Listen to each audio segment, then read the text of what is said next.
let's get tacky.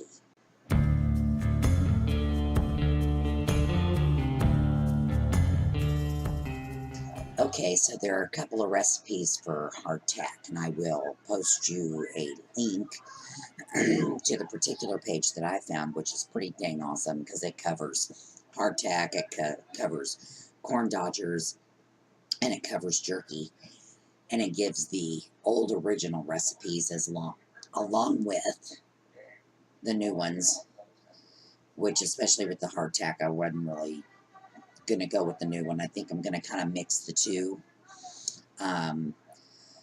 But hardtack is something that sustains you till you can properly eat. You know, maybe you have to bug out. Maybe you're stranded in your car. I mean, you know, I can think of a dozen ways that you might get stuck and need something to eat until you can get to where you can really get something decent to eat. It's a very simple recipe, very simple, simple thing to do. So we're going to do it. Now, the original recipe calls for literally flour and water. That's it. Flour and water.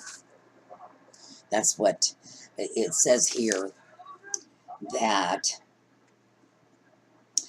the soldiers who marched towards the South in 1861 carried hardtack in their gunnies that was left over from the War of 1812.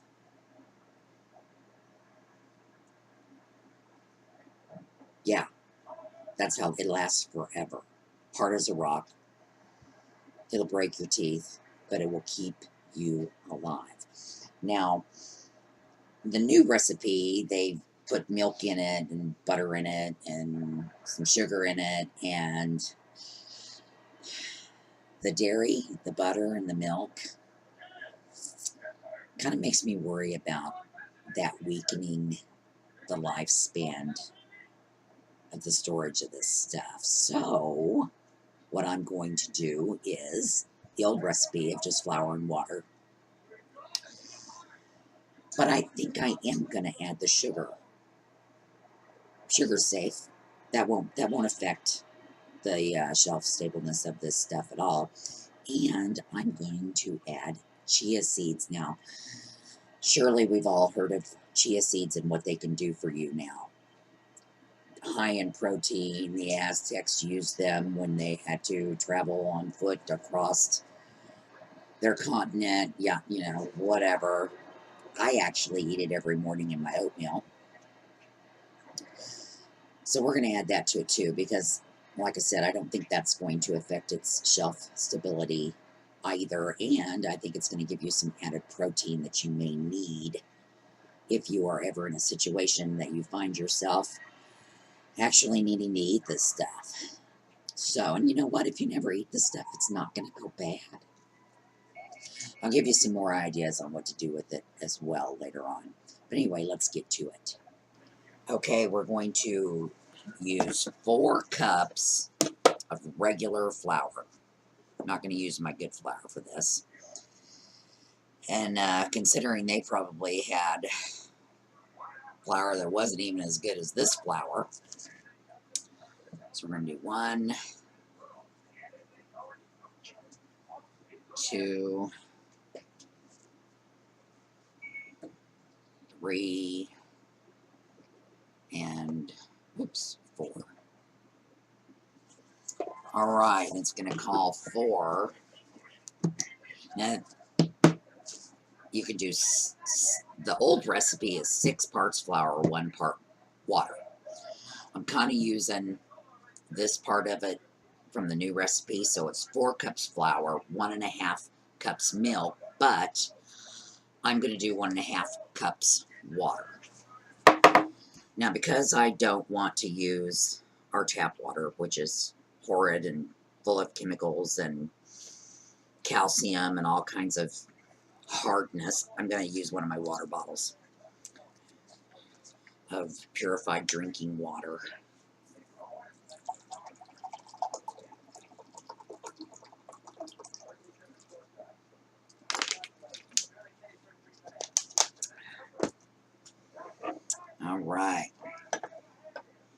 going to go ahead and, now you don't have to use this thing. I use it. I mean, I've still got electricity, so I'm going to use my freaking mixer. I got my dough hook on there, and I'm going to let that go. I'm going to go get my brown sugar.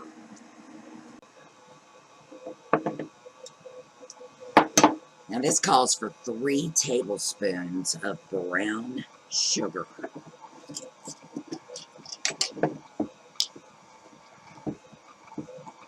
And some thick stuff, I can tell. There's 1. There's 2. And there's 3. Okay, now I'm going to go get my chia seeds.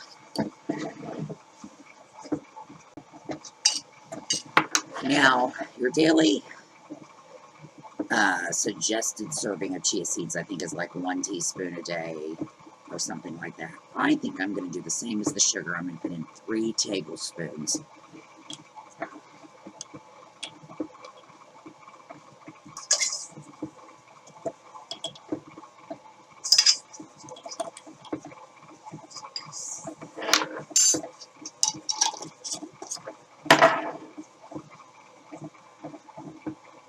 Now, this stuff's pretty thick. Alright, I think it's about as mixed as it's going to get. So, we're going to shut it off and we're going to roll it out on my breadboard.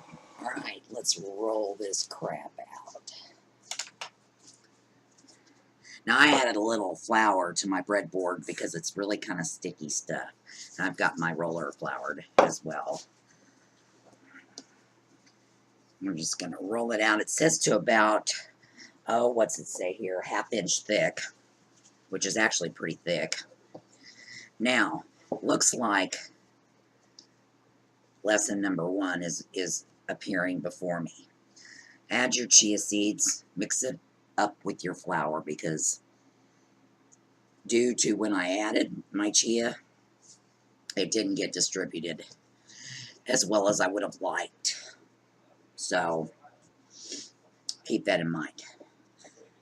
So, my next batch, which will be after this one, that's what I'll do.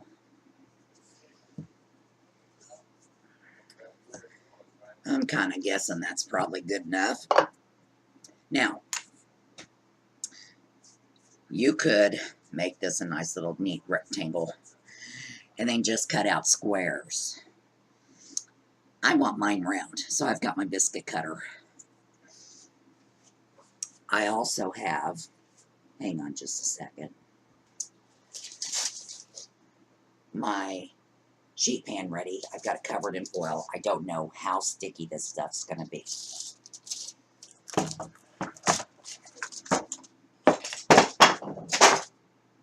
There went my roller.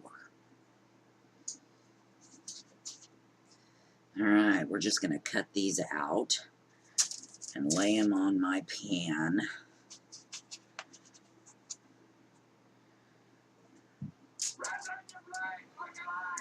You know, another thing about these chia seeds, if you've already used some, like I do, I use them on the reg. I'm going to have to sit down. They swell up in your stomach and make you feel full, which is kind of what we're looking for to begin with. Wow, this actually is making quite a bit.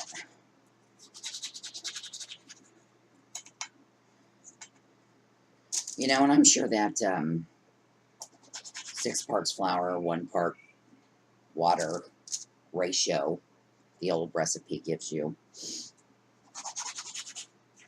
is probably fine to use instead of this new recipe's ratios. And I say that because then you can make as big or as large of a batch that you want. It's kind of an easier way to break that down. You know, and some of these I'm not making sure are perfectly round. I'm using all of the dough I can.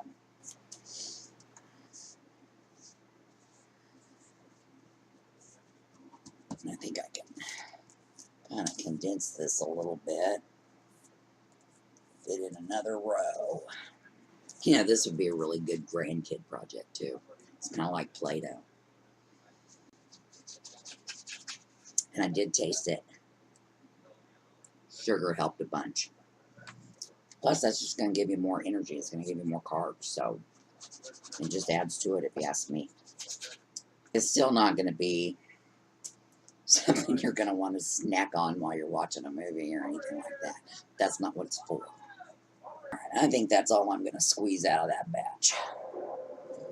I actually could squeeze out at least 2 more, but I'm not going to worry about it. So here we go. We've got a whole pan. Let's see how many we got here. We got 4. 1, 2, 3, 4, 5, 6, 7. So, hey, that's quite a few. And I think that'll fill up about half of one of my plastic storage containers, which I'm going to have to run downstairs and get. Now, what we do is stick it in an oven at 400 degrees for 20 to 30 minutes. You want them to be golden brown. Now, before we take this to the oven, we're going to poke some holes in it with our fork or whatever it is you want to use.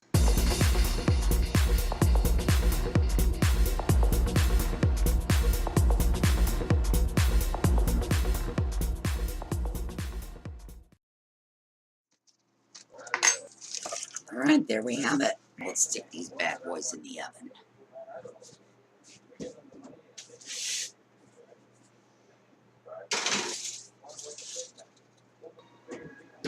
Hey guys, okay, my hardtack is done. I've done about 10,000 things in the time that it's taken to cook them and let them cool completely. Here they are. Now, recipe said 20 to 30 minutes. I ended up doing 25. They didn't seem any darker after 5 more minutes. But you're probably fine doing it for 30 just to be safe. What I'm curious to know is the one batch, how much it's going to fill one of my containers. That way I know how many more batches I need to make, or how many I need to make to fill a container. I wouldn't mind having 3 or 4 of these containers. And I've even considered maybe putting some in some mason jars, or maybe some type of a plastic jar would be better to throw in the car.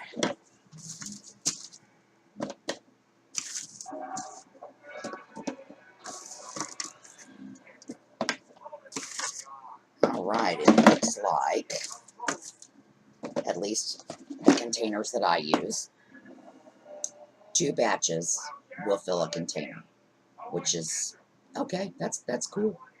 They were pretty simple to make. I suggest you get the kids involved because it's super easy, and I mean, what if they're not perfect looking? Who cares? They're gonna keep you alive if you need them to. So anyway, I'm going to post the, sorry if you hear the John Wayne movie in the background. I'm going to post the link to the page that has the corn dodgers and the jerky and the hardtack on it. You do what's right for you and your family. I decided to put chia in mine because of the nutritional benefits. You know, if you want to do the new recipe that adds the dairy and the fat, go ahead and try it. I mean, just keep an eye on it. I mean, like I said, I tend to think that that's going to shorten the shelf life quite a bit. I also did not add salt to mine. You can. That's not going to do anything to the shelf life. That's just going to add to palatability. So anyway, that's all we have for the hardtack today. And I got canning going on. I got bread raising in the oven. I've got beef soup started on the stove. That I'm also going to can whatever's left over for that. So I've got a lot going on. So I will check you later.